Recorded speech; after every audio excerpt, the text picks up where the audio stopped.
ہیں ایوان فلک بوس کے دربانوں میں، اور ہم ہیں ختم نبوت کے نگہبانوں میں۔ دوستو آؤ محمد پہ نچھاور کر دیں، تار جتنے بھی بقایا ہیں گریبانوں میں، اور شاتم سید کونین کا خون جائز ہے، آج تک بھی یہی جذبہ ہے مسلمانوں میں۔ اور بادشاہ ہم سے قصیدوں کی توقع نہ کرے، ہم ہیں دربار رسالت کے ثنا خانوں میں۔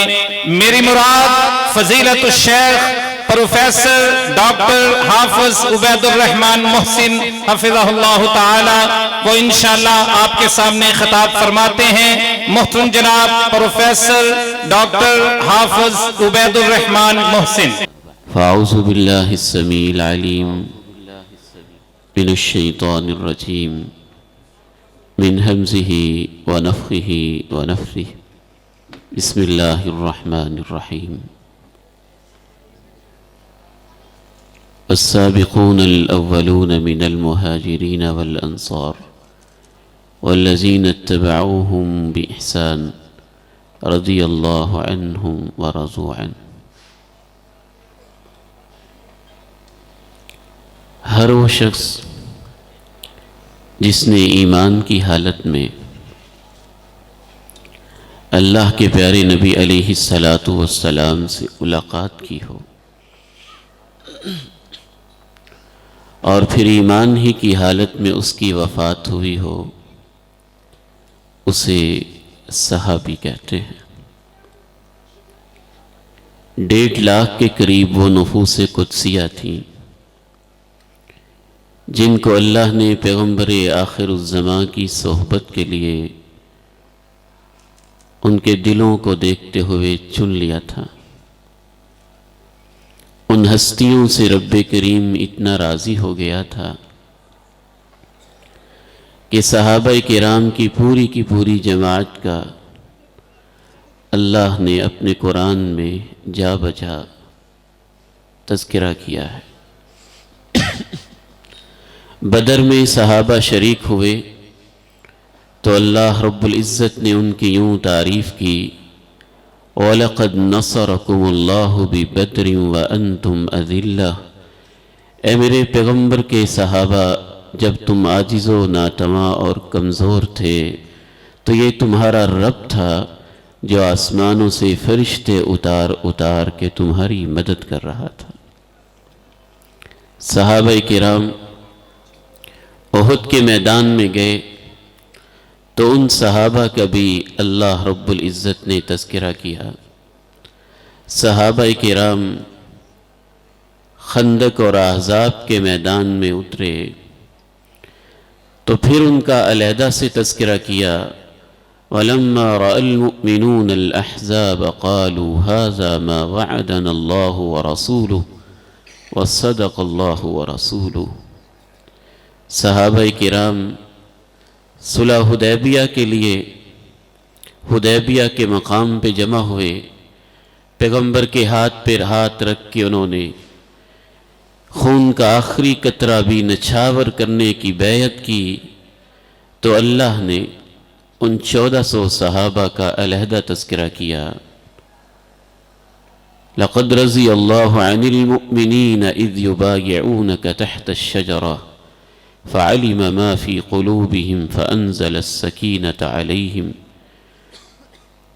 اللہ رب العزت نے صحابہ کے تذکرے سے اپنے قرآن کو بھر دیا۔ تبوک میں گئے تو ان کا علیحدہ سے تذکرہ کیا۔ 8000 کے لگ بھگ حنین کے میدان میں گئے تو ان کا علیحدہ تذکرہ کیا۔ 10,000 کے قریب فتح مکہ کے لیے تشریف لے گئے تو ان کا علیحدہ سے تذکرہ کیا۔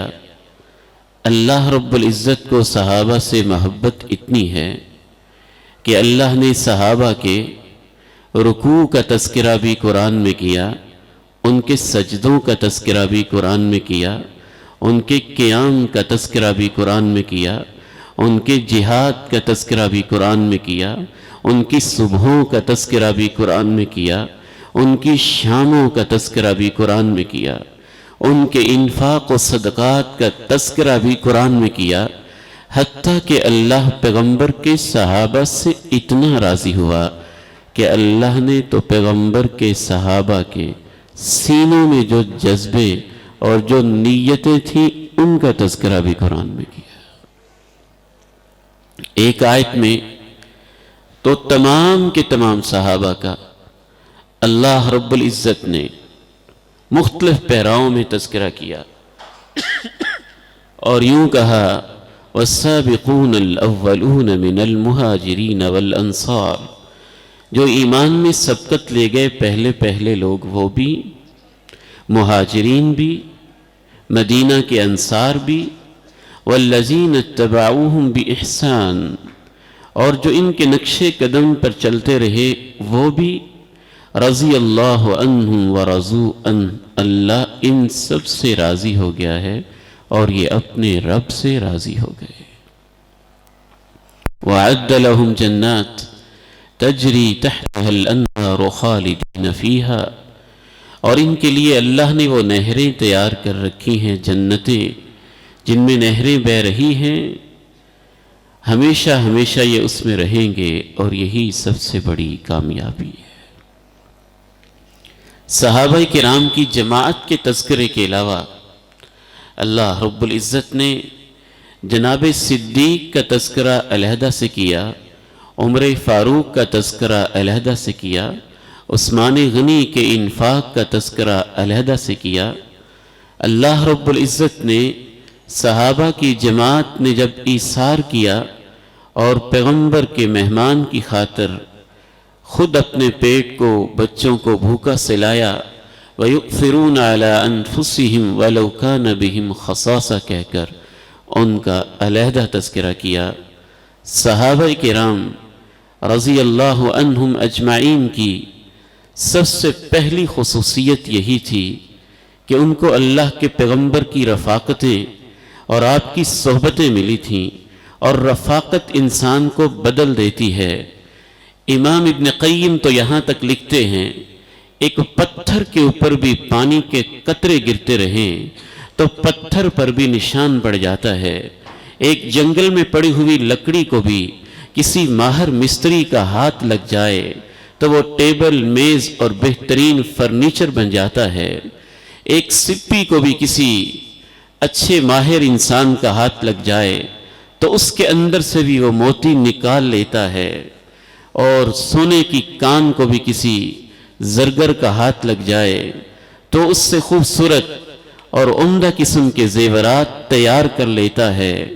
اور تو اور صحبتیں تو اتنا اثر کرتی ہیں کہ حضرت اسماعیل سلفی رحمہ اللہ گجرانوالہ میں خطبہ جمعہ ارشاد فرماتے، ایک شخص یہاں سے چلتا، ان کے پیچھے خطبہ جمعہ سنتا، انہوں نے پوچھا آپ یہاں سے دور دراز کے فاصلے سے میرے پاس کیوں آتے ہو؟ کہنے لگا میں آپ کے پیچھے جمعہ پڑھتا ہوں تو ایک ہفتہ میرا ایمان تازہ رہتا ہے۔ حضرت اسماعیل سلفی رحمہ اللہ نے کہا آپ کے لاہور میں غزنوی بزرگ ہیں، ان کے پیچھے کبھی جمعہ پڑھنا اور پھر مجھے اپنی کیفیت بتانا۔ حضرت غزنوی کے پیچھے اس نے جمعہ پڑھا اور پھر حضرت سلفی رحمہ اللہ کے پاس گیا، پوچھا اب ایمان کی کیفیت کیسے محسوس کرتے ہو؟ کہنے لگا میں حضرت غزنوی رحمہ اللہ کے پیچھے ایک جمعہ پڑھتا ہوں تو 3 مہینے تک میرا ایمان تازہ رہتا ہے۔ روپڑی بزرگوں کے عقیدت مند میرے والد محترم حضرت مولانا یوسف رحمہ اللہ نے خود مجھے بتایا کہ بیٹا سید عبداللہ غزنوی رحمہ اللہ کی نماز میں وہ تاثیر تھی کہ جو ان کے پیچھے زندگی میں ایک دفعہ نماز پڑھ لیتا تھا وہ ساری زندگی ہی اس نماز کی لذت محسوس کرتا رہتا تھا۔ محمد رسول اللہ والذین معه اشداء علی الکفار رحماء بینہم تراہم سجدا يبتغون فضلا من الله ورضوانا سيماهم في وجوههم من أثر السجود. اس لیے امام ابن حجر رحمہ اللہ نے کیا خوب بات کہی. کہا صحابی اسے کہتے ہیں جسے پیغمبر کی صحبت، آپ کی رفاقت، آپ کی ملاقات نصیب ہو جائے، چاہے کچھ لمحوں کے لیے نصیب ہو جائے، زندگی بھر رہے تو وہ بھی صحابی ہے، چند سال رہے تو وہ بھی صحابی ہے، 24 گھنٹے رہے تو وہ بھی صحابی ہے. میرا ایمان تو یہاں تک کہتا ہے اس پیغمبر کی شخصیت میں اللہ نے ایمان کی تاثیر ہی ایسی رکھی تھی کہ اللہ نے ان کی صحبت کے لیے خود آسمانوں سے فیصلے کیے تھے کس کس کو شرف صحابیت ملے گا. ایک لمحے کے لیے بھی اگر ایمان کی حالت میں پیغمبر کی ملاقات نصیب ہو جائے اور ایمان کی حالت میں موت نصیب ہو جائے تو اسے صحابی کہتے ہیں. اس پہ جنت واجب ہو جاتی ہے اور جہنم حرام ہو جاتی ہے. صحابہ کرام رضوان اللہ علیہم اجمعین کی دوسری خوبی اور عظمت یہ تھی کہ پیغمبر کی رفاقت اور صحبت تو ان کو ملی ہی. جس طرح سے سورج 9 کروڑ میل کے فاصلے پہ رہتے ہوئے اپنی ریزی اور شعاؤں کے ذریعے سے پوری کائنات کو چمکا کے رکھ دیتا ہے. یاد رکھیے گا مدینے والی ہستی ایمان اور ہدایت کا سراج منیر تھا، جسے اس ہستی کی صحبت اور رفاقت ایمان کی حالت میں نصیب ہو جاتی تھی تو پیغمبر کائنات کے وجود اطہر سے ایمان کی کرنیں ایسی پھوٹتی تھیں کہ اس شخص کا ایمان اتنا بلند ہو جاتا تھا کہ بعد میں آنے والے لوگ احد پہاڑ کے برابر سونا خرچ کرتے رہیں اور پیغمبر کا صحابی یوں مٹی ہی پکڑ لے، اپنی مٹھی میں بھر لے اور اس مٹی کو اللہ کی راہ میں دے دے. اللہ کے پیغمبر کا فیصلہ ہے میرے صحابی کے ہاتھ کی مٹی بھی اتنی اللہ کے ہاں زیادہ عظیم ہے کہ تم احد پہاڑ جیسے سونے بھی خرچ کرو تو صحابی کی شان کا مقابلہ نہیں کر سکتے. مد اسی کو کہتے ہیں نا، ہاتھ میں کوئی چیز بھر لینا، اس کو مد کہتے ہیں. یوں ہاتھ میں چیز بھر لیں. میرا ایمان تو یہاں کہتا ہے کہ صحابی سونا نہیں مٹی ہی بھر لے، ریت ہی بھر لے اور اللہ کی راہوں میں وہ نثار کر دے اور قربان کر دے تو صحابی کو صحبت نبوی کی وجہ سے وہ مقام مل چکا ہوتا ہے کہ بعد والے سونے کے ڈھیر بھی لگا دیں تو اس صحابی کی مٹھی کا مقابلہ نہیں ہو سکتا، کیونکہ یہ پیغمبر کے صحابی ہیں. حضرت عمر ابن عبدالعزیز رحمہ اللہ بڑے عظیم خلیفہ ہو گزرے ہیں. ان کو اسلامی تاریخ میں بڑی ہی عظیم صفتوں کے ساتھ یاد کیا جاتا ہے.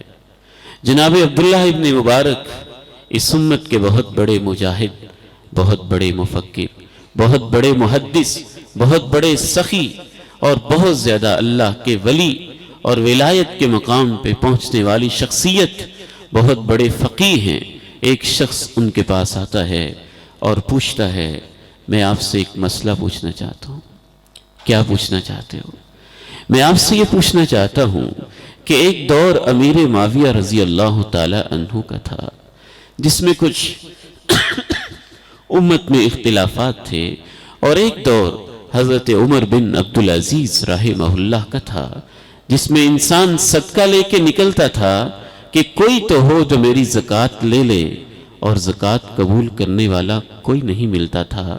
میں آپ سے یہ مسئلہ پوچھنا چاہتا ہوں کہ عمر بن عبدالعزیز افضل ہیں یا امیر معاویہ رضی اللہ عنہ افضل ہیں؟ یہ مسئلہ تو سمجھائیں. حضرت عبداللہ ابن مبارک نے جو جواب دیا وہ قرآن مجید کی آیات اور احادیث نبویہ اور فہم سلف کی عکاسی کرتا ہے اور اجماع امت کی عکاسی کرتا ہے.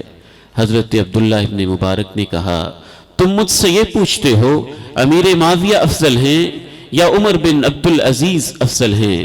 لغبار دخل فی منخری معاویہ مع رسول اللہ صلی اللہ علیہ وسلم فی سبیل اللہ خیر من عمر بن عبد العزیز کذا وکذا مرہ وفی روایہ الف مرہ۔ امام عبداللہ ابن مبارک نے کہا عمر بن عبد العزیز اور امیر معاویہ کا کمپیریزن اور ان کا تقابل کرنے والے، مجھ سے سوال پوچھنے والے، یاد رکھنا وہ گرد و غبار جو امیر معاویہ کے گھوڑے کی ٹاپوں سے اٹھا تھا، پیغمبر کی قیادت میں اٹھا تھا، اور وہ گرد و غبار پیغمبر کی قیادت میں امیر معاویہ کے ناک میں چلا گیا تھا، وہ گرد و غبار بھی عمر بن عبد العزیز سے 1000 گنا افضل ہے، کیونکہ وہ پیغمبر کے صحابی ہیں اور پیغمبر کے صحابی کی شان کا کوئی اور مقابلہ نہیں کر سکتا۔ والسابقون الأولون من المهاجرين والأنصار والذين اتبعوهم بإحسان رضي الله عنهم ورضوا عنه وأعد لهم جنات تجري تحتها الأنهار خالدين فيها أبدا خالدين فيها أبدا۔ میرے نوجوان بیٹوں اور میرے بزرگوں، یہ فتنوں کا دور ہے، آزمائشوں کا دور ہے۔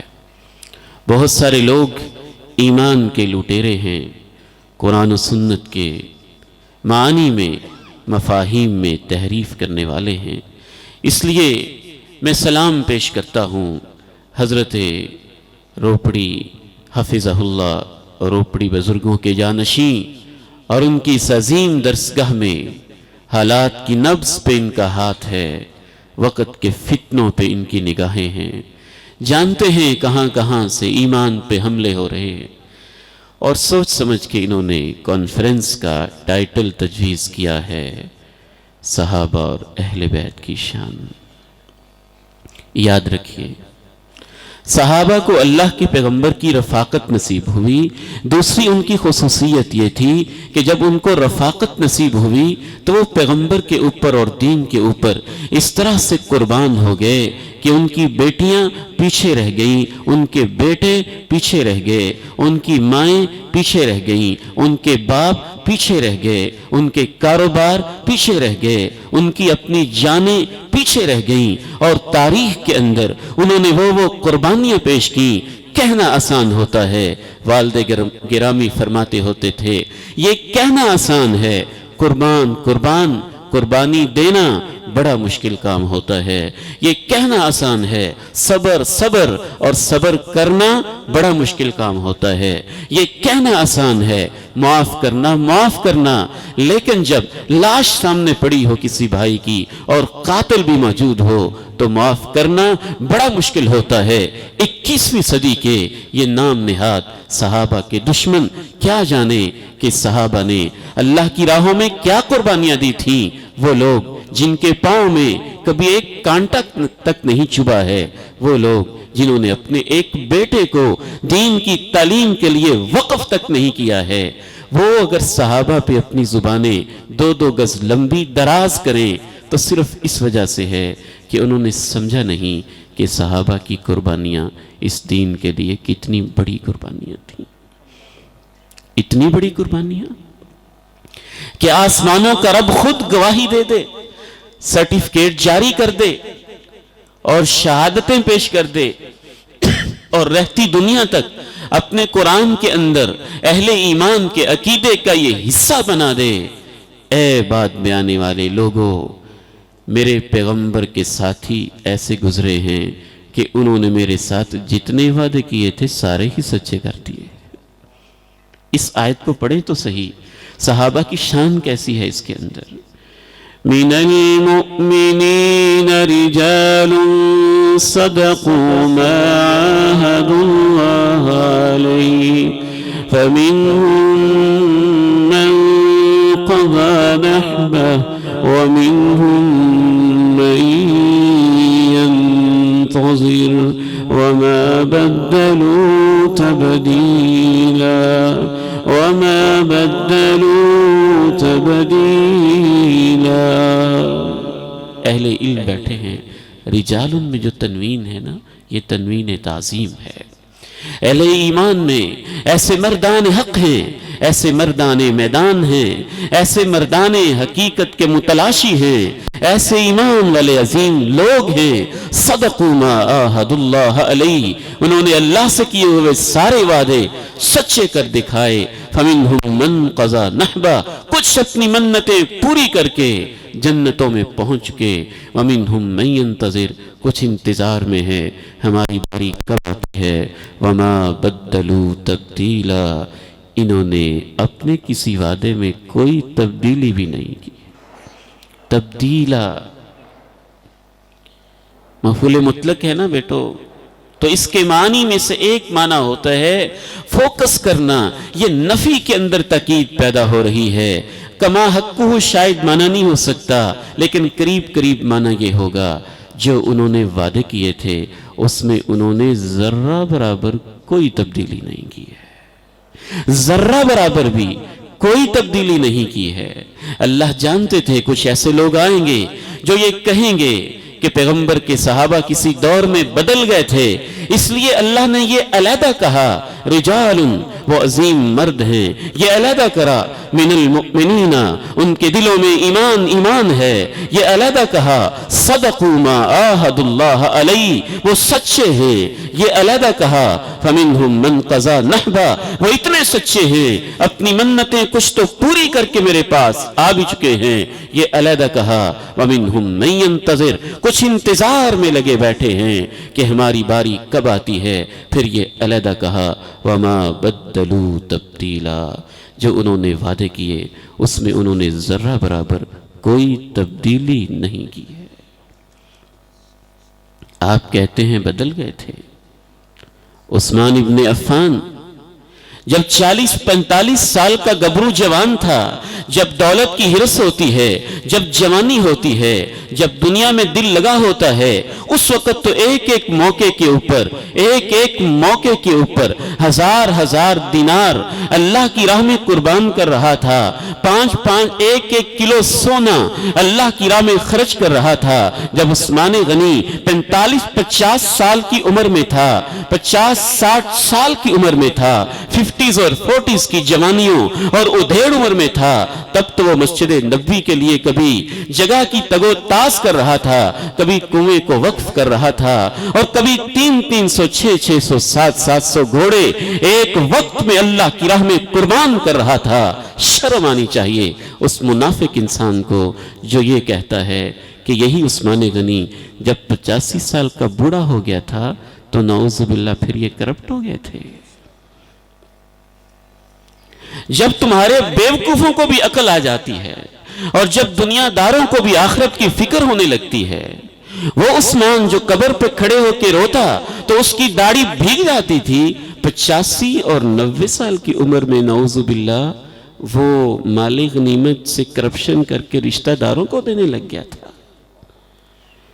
من المؤمنین رجال صدقوا ما عاهدوا الله عليه فمنهم من قضى نحبه ومنهم من ينتظر وما بدلوا تبديلا. یہ صحابہ تھے. آسمانوں پہ ان کے نام لیے جاتے تھے، فرشتوں کی زبانوں پہ ان کے تذکرے ہوتے تھے. اللہ نام لے کے کہتے تھے اے میرے حبیب جاؤ اپنے صحابی ابن مسعود سے کہو وہ قرآن پڑھ کے آپ کو کلام میرا ہو، کان آپ کے ہوں، اور سنانے والا آپ کا صحابی مسعود کا بیٹا عبداللہ ہو. اللہ تو ان کے نام لیتے تھے.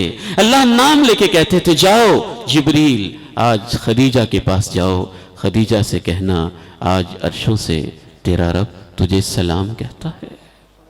اللہ فرشتوں سے کہتے تھے جاؤ مدینے کے اندر میرے پیغمبر کا ایک صحابی اسید ابن حضیر قرآن کی تلاوت کر رہا ہے، کلام میرا ہو، زبان اسید ابن حضیر کی ہو اور مدینہ کی گلیاں ہوں، اور میں چاہتا ہوں کہ میرے فرشتے تم جا کے ان کا قرآن سناؤ۔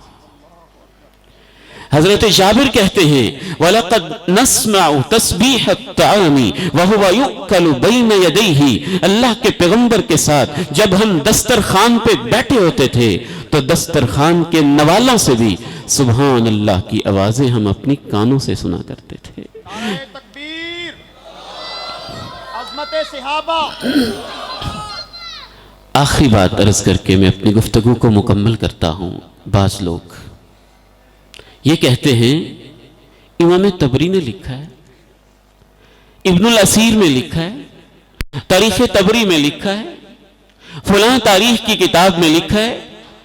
ہمارا عقیدہ اس روپڑی بزرگوں کے مرکز میں، مجھے ابا جی رحمہ اللہ کی بات یاد آئی، فرمایا کرتے تھے کہ بیٹا مسئلہ اور عقیدہ سیکھنا ہو تو روپڑی بزرگوں سے سیکھیں، دعا مناجات سیکھنا ہو تو غزنوی بزرگوں سے سیکھیں، اور اگر آپ نے سیاست کے میدان میں جرأت سیکھنی ہو تو احسان لائی ظہیر شہید سے سیکھیں۔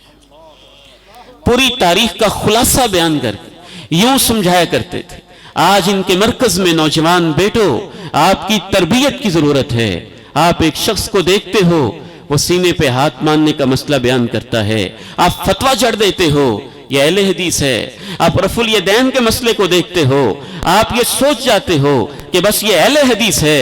کیا تمہاری عقل پہ پردے پڑ گئے؟ سب سے پہلے عقیدے کو دیکھا جاتا ہے۔ لوگ امام تبری کا نام لیتے ہیں اور حالانکہ ان کا ذمہ پاک ہے، انہوں نے کہا میں نے روایات جمع کر دی ہیں، نام بتا دیے ہیں، سچی جھوٹی بھی ہیں، یہ پڑھنے والے کا کام ہے، سچی لیتا ہے یا جھوٹی لیتا ہے۔ لیکن بفرض محال میرا ایمان اور عقیدہ تو یہاں تک کہتا ہے۔ تم تاریخ تبری کے ورقوں کے حوالے دیتے ہو، اگر ہمارے سامنے امام تبری، حالانکہ وہ بڑے امام ہیں، بفرض محال کوئی مؤرخ خود اپنی قبر سے کھڑا ہو کے زندہ ہو کے بھی کہہ دے کہ میں تمہیں کہتا ہوں فلاں صحابی بدل گیا تھا، میں کہوں گا تو جھوٹ بولتا ہے، رب کا قرآن سچا کہتا ہے۔ نعرہ تکبیر، وَمَا بَدَّلُوا تَبْدِيلًا، مسلک اہل حدیث، عظمت صحابہ، پروفیسر عبید الرحمن محسن صاحب۔ کیونکہ رب کا قرآن کہتا ہے وَمَا بَدَّلُوا تَبْدِيلًا، انہوں نے کوئی تبدیلی نہیں کی۔ زیادہ سے زیادہ آپ کیا کہہ سکتے ہیں؟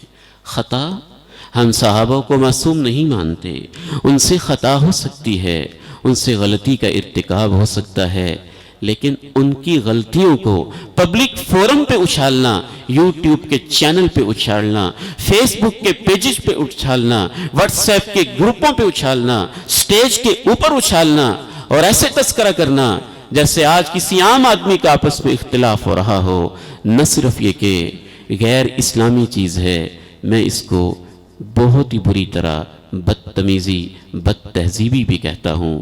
اگر آپ کے گھر میں آپ کی والدہ اور آپ کے باپ کا جھگڑا ہو جائے تو آپ سے بڑا بیوقوف کوئی نہیں ہوگا جو سٹیج پہ آ کے یہ کہے میری ماں نے یہ کہا اور میرے باپ نے یہ کہا۔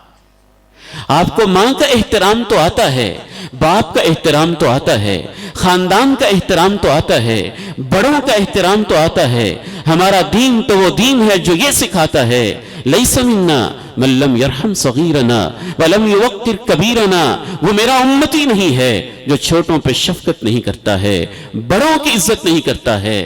یہ سفید داڑھی والے بزرگ اور یہ ہمارے علماء جو ان کی عزت نہیں کرتا ہے، پیغمبر کا فیصلہ، وہ میرا امتی نہیں ہے۔ اور جو صحابہ کے ساتھ بدتمیزی کرتا ہے وہ نبی کا امتی کیسے ہو سکتا ہے؟ ہمارا دین تو ہمیں یہاں تک سکھاتا ہے۔ کیا خیال ہے آپ کا؟ سیدہ فاطمہ رضی اللہ تعالی عنہ، جناب علی مرتضیٰ رضی اللہ تعالی عنہ، ان کو تو سب اہل بیت مانتے ہیں نا، ان کا آپس میں اختلاف ہو گیا، جناب علی ناراض ہو گئے، اللہ کے پیغمبر منانے بھی گئے، کہا بھی کم ابت تراب، وہ بدتمیز انسان ہے جو یہ کہے تم فاطمہ کے ساتھ ہو کہ علی کے ساتھ ہو، ہم کہیں گے تم جھوٹ بکتے ہو، وہ ان کا آپس کا مسئلہ ہے، ہمارے لیے دونوں ہی قابل احترام ہیں۔ والسابقون الأولون من المهاجرين والأنصار والذين اتبعوهم بإحسان رضي الله عنهم ورضوا عنه۔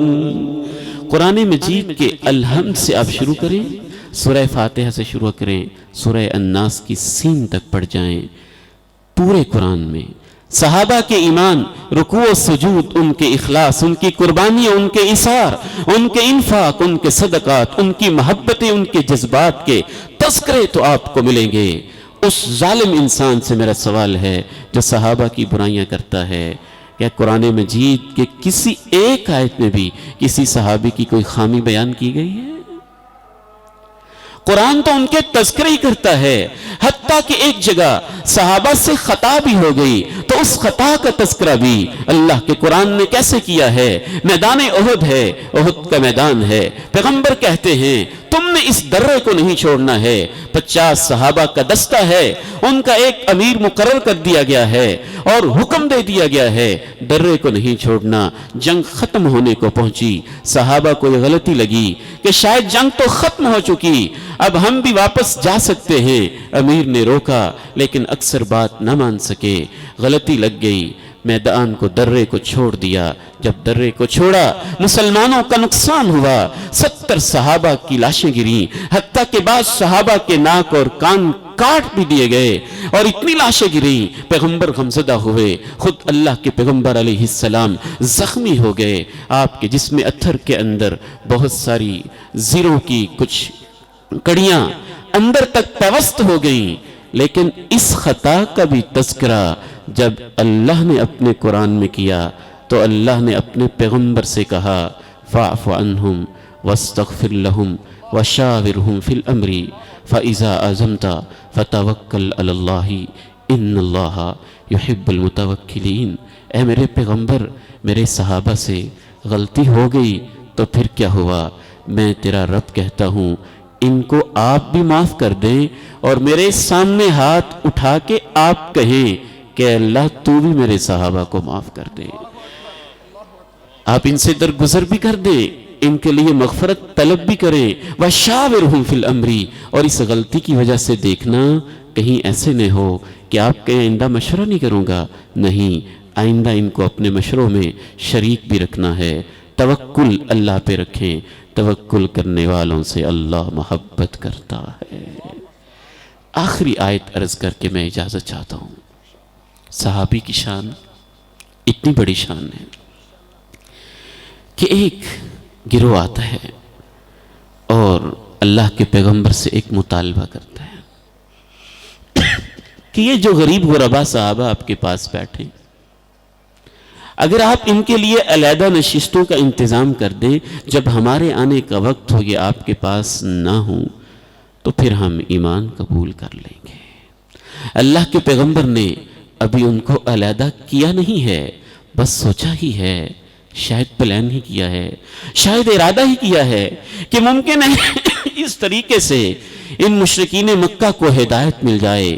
صحابی کی شان ایسی ہے، صحابی کا مقام ایسا ہے کہ اللہ نے اپنے قرآن میں کہا وَلَا تَطْرُدِ الَّذِينَ يَدْعُونَ رَبَّهُمْ بِالْغَدَاةِ وَالْعَشِيِّ۔ یہ صبح و شام جو اپنے رب کا نام جپتے رہتے ہیں، اپنے رب کا نام لیتے رہتے ہیں، اے میرے محبوب، میرے اپنے ان صحابہ کو اپنی مجلس سے پیچھے نہ ہٹانا۔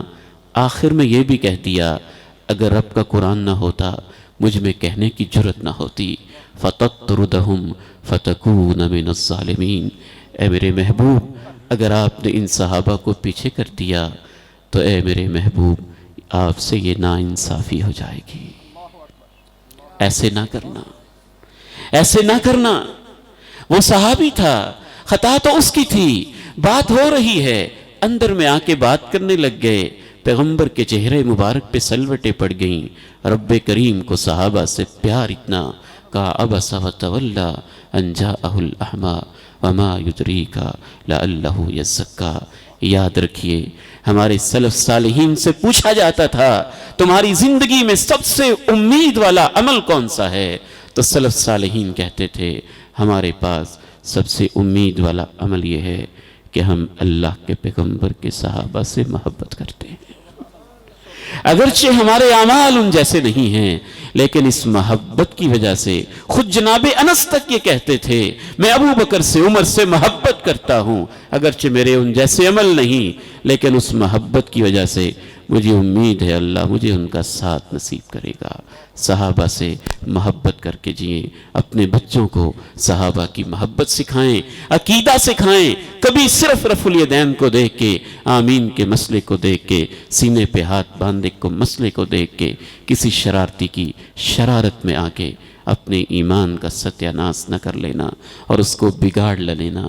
جو کسی بھی صحابی کی توہین کرتا ہے، وہ پوری زندگی سنتوں پہ عمل کرتا رہا ہو، وہ کبھی بھی اہل السنہ میں سے نہیں ہو سکتا ہے۔ اللہ سے دعا ہے اللہ ہمیں صحابہ کے مقام کو، اہل بیت کے مقام کو سمجھنے کی توفیق عطا فرمائے۔ وآخر دعوانا الحمدللہ رب العالمین۔